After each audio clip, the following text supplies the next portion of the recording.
Have you ever watched a high-end luxury sedan glide over a rough patch of road as if the potholes did not even exist? Or noticed a parked car slowly lower itself like it was exhaling?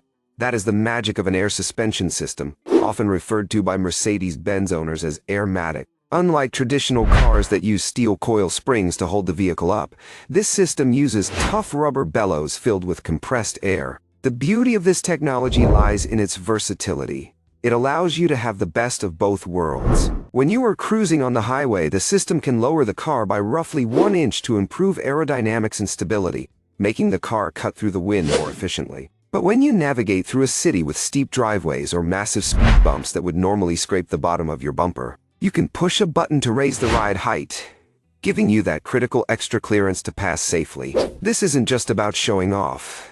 It is a serious safety and comfort feature. By constantly adjusting the air pressure in the struts, the car can instantly adapt to the weight of your passengers and luggage, ensuring the vehicle always stays level. If you load 500 pounds of cement in the trunk of a standard car, the rear end sags and the steering feels light and dangerous. With air suspension, the compressor pumps more air into the rear struts to level the car out automatically, maintaining perfect headlight aim and steering geometry. While this technology used to be exclusive to the flagship S-Class models, it has trickled down to SUVs like the Range Rover and even some family haulers, providing a cushion of air that isolates you from the harsh reality of the road surface beneath you.